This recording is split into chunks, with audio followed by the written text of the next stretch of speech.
আসসালামু আলাইকুম ভিউয়ার্স। শীত মানেই হচ্ছে পিঠাপুলির উৎসব। অন্যান্য পিঠার পাশাপাশি এই পোয়া পিঠা হচ্ছে অনেক বেশি জনপ্রিয়। অনেকেরই পোয়া পিঠা ভালোভাবে ফোলে না, তারা চাইলে আজকের রেসিপিটা দেখে নিতে পারো। নরম তুলতুলে আর ফুলকো ফুলকো পারফেক্ট পোয়া পিঠার রেসিপিটাই তোমাদের সঙ্গে শেয়ার করেছি, আশা করছি ভালো লাগবে। তো প্রথমেই ব্যাটারটা বানিয়ে নিব। মিক্সিং বোলের মধ্যে নিয়ে নিচ্ছি মেজারমেন্ট কাপ মেপে 2 কাপ পরিমাণ ময়দা, দিয়ে দিচ্ছি 1 কাপ পরিমাণ সুজি। 2 কাপ ময়দার জন্য 1 কাপ পরিমাণ সুজি ব্যবহার করতে হবে। স্বাদ বৃদ্ধির জন্য দিয়ে দিলাম 2 চা চামচ পরিমাণ গুঁড়া দুধ, দিয়ে দিচ্ছি স্বাদ মতো নুন, আর সুন্দর একটা ফ্লেভারের জন্য দিয়ে দিচ্ছি হাফ চা চামচ পরিমাণ মৌরি। পোয়া পিঠার মধ্যে মৌরির ফ্লেভারটা দারুণ লাগে, পছন্দ করলে অ্যাড করতে পারো, তা নাহলে স্কিপ করবে। সমস্ত শুকনো উপকরণ খুব ভালোভাবে নেড়েচেড়ে একটু মিশিয়ে নিচ্ছি। যে কাপ মেপে আমি ময়দা আর সুজি ব্যবহার করলাম, ওই কাপ মেপে নিয়ে নিচ্ছি 2 কাপ পরিমাণ উষ্ণ গরম পানি।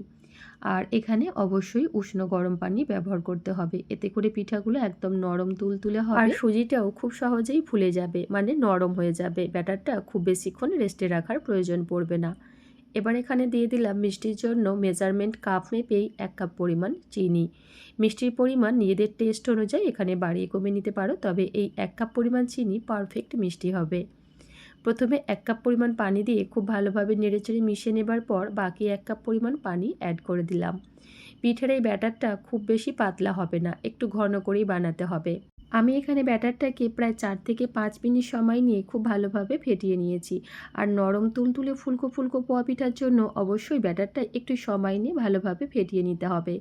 আর ব্যাটারের মধ্যে কোনো রকম লাম্পস বা দলাভাব না থাকে সেদিকে অবশ্যই লক্ষ্য রাখবে। ব্যাটার ভালোভাবে ফেটিয়ে নিয়ে ঢাকা দিয়ে রেস্টে রেখে দেবো কম করে 5 থেকে 10 মিনিটের জন্য। তবে তোমাদের হাতে সময় থাকলে সেক্ষেত্রে ব্যাটারটা আরও কিছুক্ষণের জন্য রেস্টে রেখে দিতে পারো। আর এই 10 মিনিটের মধ্যে চিনিটা খুব ভালোভাবে মেল্ট হয়ে যাবে, ব্যাটারটা একদম ঠিকঠাক ঘনত্বে চলে আসবে। আমি এখানে ব্যাটারটাকে আরও 4 থেকে 5 মিনিট সময় নিয়ে ফেটিয়ে নিয়েছি। ফুলকো আর নরম তুলতুলে পোয়া পিঠার জন্য আবারও বলছি, ব্যাটারটা একটু সময় নিয়ে ফেটিয়ে নেবে, তাহলে দেখবে প্রতিটা পিঠাই একদম গোল আর ফুলকো ফুলকো বলের মতো ফুলবে। পারফেক্ট পোয়া পিঠা তৈরি করার জন্য এই টিপসটা অবশ্যই ফলো করবে। পিঠার ব্যাটারের ঘনত্বটা হয়তোবা দেখেই নিশ্চয়ই বুঝতে পারছো। তো এখানে আমি 2 কাপ ময়দা 1 কাপ সুজির জন্য 2 কাপ পরিমাণ পানি দিয়ে ব্যাটারটা তৈরি করেছি। এবারে পিঠাগুলো ভেজে নেবার জন্য চলে যাচ্ছি চুলায়। আর এদিকে চুলায় একটা প্যানের মধ্যে পর্যাপ্ত পরিমাণ তেল মিডিয়াম ফ্লেমে খুব ভালোভাবে গরম করে নিয়েছি।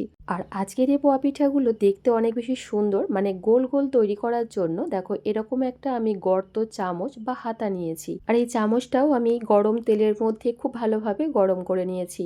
তারপর পরিমাণ মতো ব্যাটার দিয়ে দেব। কিছুক্ষণ পর দেখবে পিঠাটা খুব সুন্দরভাবে তেলের উপরে ভেসে উঠবে। তো অনেকেই ভাবতে পারে যে হাতার মধ্যে পিঠার ব্যাটারটা এইভাবে দিলেই পিঠাটা খুব সুন্দরভাবে ফুলে উঠবে, এমনটা না। পিঠার ব্যাটার পারফেক্ট না হলে আর তেলটা ভালোভাবে গরম না থাকলে কখনোই পিঠাটা সুন্দরভাবে ফুলবে না। তো দেখতেই পাচ্ছ বন্ধুরা, এখানে পিঠাটাকে আমি উল্টে পাল্টে একটু লাল লাল করে ভেজে নেব। আর পিঠাটা যে কতটা পারফেক্ট হয়েছে, মানে কতটা সুন্দরভাবে ফুলেছে, তোমরা দেখেই নিশ্চয়ই বুঝতে পারছো। তো আরও একটা পিঠা তোমাদের আমি তৈরি করে দেখাচ্ছি।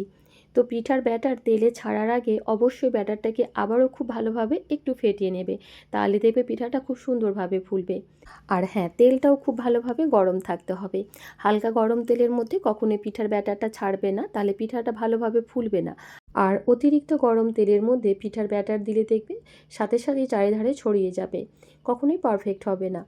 তো এই ছোটো ছোটো টিপসগুলো ফলো করবে, তাহলে দেখবে প্রথমবারেই একদম পারফেক্টভাবে পোয়া পিঠা বানিয়ে নিতে পারবে। তো মাশাআল্লাহ, দেখতেই পাচ্ছ পিঠাগুলো কতটা সুন্দরভাবে ফুলেছে, দেখেই মন ভরে যাবে। তো আমি এই পিঠাগুলোকে এভাবে হাতার সাহায্যে একটু চেপে চেপে মানে উল্টে আর ভেজে নিচ্ছি। মানে এগুলোকে উল্টানোই যাচ্ছে না, এতটা সুন্দর ফুলেছে। তো যাই হোক, এখানে পিঠাগুলো খুব সুন্দর একটা কালার আসা পর্যন্ত ভেজে নিয়েছি, তারপর তেল ঝরিয়ে আমি প্যান থেকে উঠিয়ে নিচ্ছি। একইভাবে প্রতিটা পিঠাই আমি ভেজে নিয়েছি। তো এইভাবে একবার পোয়া পিঠা বানিয়ে দেখবে, কখনোই নিরাশ হবে না, প্রথমবারেই পারফেক্টভাবে তৈরি করে নিতে পারবে। তো দেখতেই পাচ্ছ বন্ধুরা, পিঠাগুলো কতটা বেশি নরম তুলতুলে আর ফুলকো ফুলকো হয়েছে। ভেতরেও কিন্তু খুব সুন্দরভাবে কুক হয়েছে, কোনোভাবেই কাঁচা নেই। এই পিঠাগুলো 2-1 দিন রেখে খেলেও এরকম নরম তুলতুলে আর ফুলকো ফুলকো থাকবে। তো পিঠার রেসিপি তোমাদের কেমন লাগলো অবশ্যই কমেন্ট করে জানিও। ভালো লাগলে নিজের ফ্রেন্ড ফ্যামিলির সঙ্গে শেয়ার করো এবং আমার চ্যানেলটা সাবস্ক্রাইব করে পাশে থাকার অনুরোধ রইল। আজ তাহলে এ পর্যন্তই। আবারও দেখা হবে নতুন কোনো রেসিপিতে। আল্লাহ হাফেজ। আসসালামু আলাইকুম।